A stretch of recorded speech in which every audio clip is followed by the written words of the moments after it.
తింటే ఇలాంటి స్వీటే తినాలి అనేలా ఉంటుందండి ఈ జర్దా పులావ్. ముస్లిం పెళ్ళిళ్ళలో ఎక్కువగా ఈ రెసిపీని చేస్తారు. చూడ్డానికి కూడా చాలా రిచ్గా ఉంటుంది, చాలా బాగుంటుందండి. నేను ఒక చోట తిన్నానండి ఈ స్వీట్ని, చాలా బాగా నచ్చింది నాకు. నేను ట్రై చేశాను ఈ రెసిపీని. చాలా పర్ఫెక్ట్గా కుదిరిందండి. అదే రెసిపీని నేను మీతో పక్కా కొలతలతో షేర్ చేస్తున్నానండి.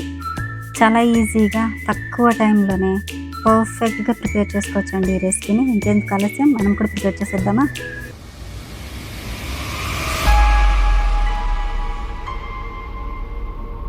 అందరికీ నమస్తే అండి, వెల్కమ్ టు మై ఛానల్. ముందుగా 2 కప్పుల బాస్మతి రైస్ తీసుకోవాలి. నేను ఇక్కడ ఇండియా గేట్ బాస్మతి రైస్ తీసుకున్నానండి. మీరు ఇంకా వేరే ఏ బ్రాండ్ అయినా తీసుకోవచ్చు. ఇలా 2 కప్పుల బాస్మతి రైస్ తీసుకొని నీళ్లు పోసుకొని ఒక 2 సార్లు బాగా కడిగేసుకొని 1 గంట పాటు నానబెట్టుకోవాలి. ఈలోపు మిగతా ప్రాసెస్ చూద్దాము. ఇవి పక్కన పెట్టేసుకొని ఎండు కొబ్బరి తీసుకోవాలి. చూడండి, చిన్న చిన్న ముక్కలుగా చేసుకున్న ఎండు కొబ్బరి, డ్రై ఫ్రూట్స్ తీసుకోవాలి. మిగతావి డ్రై ఫ్రూట్స్ అన్నీ తీసుకుని పక్కన పెట్టుకున్నాము. స్టవ్ మీద గిన్నె పెట్టుకొని 2 లీటర్ల దాకా నీళ్ళు పోసుకోవాలి. అందులోకి ఒక 5 యాలక్కి, కొంచెం దాల్చిన చెక్క, 4 లవంగాలు, కొంచెం బిర్యానీ ఆకు వేయాలి. ఇక్కడ రెడ్ ఫుడ్ కలర్ తీసుకోవాలండి, ఖచ్చితంగా తీసుకోవాలి. ఇది ఆప్షన్ కానే కాదు.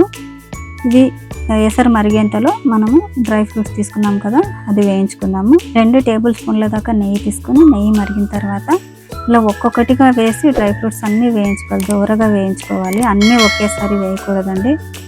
ఎందుకంటే ఒకటి త్వరగా వేగుతాయి, ఒకటి త్వరగా వేగవు. అందుకని విడివిడిగా వేయించుకోవాలి. కాజు, బాదము, పిస్తా పలుకులు వేయించుకున్న తర్వాత ఎండు ద్రాక్ష వేయించుకోవాలి. ఎండు ద్రాక్ష కూడా దూరగా వేయించుకున్న తర్వాత పక్కన పెట్టుకోవాలి. చివరగా లో ఫ్లేమ్లో పెట్టేసి ఎండు కొబ్బరి వేయించుకొని పక్కన పెట్టేసుకోవాలి. ఈలోపు మనం ఎసరు కాగి ఉంటుందండి, చూద్దాము.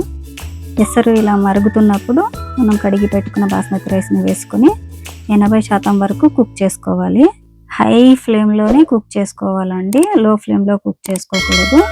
ఇలా చూడండి, ఒక 80% కుక్ అయిన తర్వాత ఆ రైస్ని మొత్తము ఆరబెట్టుకోవాలండి. మనం చేతితో తాకేంతలా ఆరబెట్టుకుంటే సరిపోతుంది. మనం 2 కప్పుల బాస్మతి రైస్ తీసుకున్నాం కదా, ఆ 2 కప్పుల బాస్మతి రైస్కి 2 కప్పుల చక్కెర తీసుకోవాలి. ఈ రైస్కి ఇది చక్కెర సరిపోతుందండి. అడుగు మందమున్న గిన్నె తీసుకొని ఆ గిన్నెలోకి 2 స్పూన్ల నెయ్యి వేసి మనం ఉడికించుకున్న బాస్మతి రైస్ ఉంది కదండి, ఆ రైస్ని ఒక లేయర్ వేయాలి. మనం తీసుకున్న చక్కెరలోంచి 1/2 కప్పు చక్కెర ఒక లేయర్ వేయాలి. తర్వాత డ్రై ఫ్రూట్స్ ఉన్నాయి కదండి, డ్రై ఫ్రూట్స్ కొన్ని ఒక లేయర్ అలా వేయాలి. మళ్ళీ తర్వాత ఆ డ్రై ఫ్రూట్స్ మీద మళ్ళీ బాస్మతి రైస్ ఒక లేయర్ వేయాలి. ఇలా చూడండి, ఒక లేయర్ వేసి మళ్ళీ ఒక 1/2 కప్పు చక్కెర వేసుకోవాలి. మళ్ళీ చక్కెర వేసుకున్న తర్వాత మళ్ళీ డ్రై ఫ్రూట్స్ ఒక లేయర్ వేయాలి. ఇలానే మిగతా రైస్, డ్రై ఫ్రూట్స్, చక్కెరలను కూడా లేయర్లుగా వేసుకోవాలి. చివరిగా ఇక్కడ నేను కెవరా వాటర్ తీసుకున్నానండి. కెవరా వాటర్ లేకపోతే రోజ్ వాటర్ కూడా తీసుకోవచ్చు. ఇది ఫ్లేవర్ బాగుంటుంది. ఇది వేసుకున్న తర్వాత గిన్నె మీద తడిగుడ్డ కప్పేసి దాని మీద మూత పెట్టేసి ఆ మూతను ఆ తడిగుడ్డతో కవర్ చేసేసేయాలండి, ఆవిరి బయటికి పోకుండా. ఇలా 30 నిమిషాల పాటు దమ్మించుకోవాలండి. అరగంట తర్వాత చూడండి ఎంత కలర్ఫుల్గా ఉందో. ఇలా ఒక పక్కగా తీసుకొని కలుపుకోవాలండి. రైస్ విరిగిపోకుండా ఒక పక్క నుండి తీసుకొని కలుపుకోవాలి. ఇలా కలుపుకొని సర్వ్ చేసుకోవడమేనండి. అంతేనండి, మన ఘుమఘుమలాడే జర్దా పులావ్ రెడీ అయిపోయింది. నచ్చిందా అండి? ఇంకెందుకు ఆలస్యం, మీరు కూడా ట్రై చేసేయండి. ట్రై చేసి ఎలా వచ్చిందో కామెంట్లో చెప్పడం మర్చిపోకండి. మరిన్ని ఇంట్రెస్టింగ్ రెసిపీస్ కోసం మన RDG పిల్ల ఛానల్ని సబ్స్క్రైబ్ చేసుకోండి. వీడియోని లైక్ చేయండి, మీ ఫ్రెండ్స్ అండ్ ఫ్యామిలీకి షేర్ చేయండి.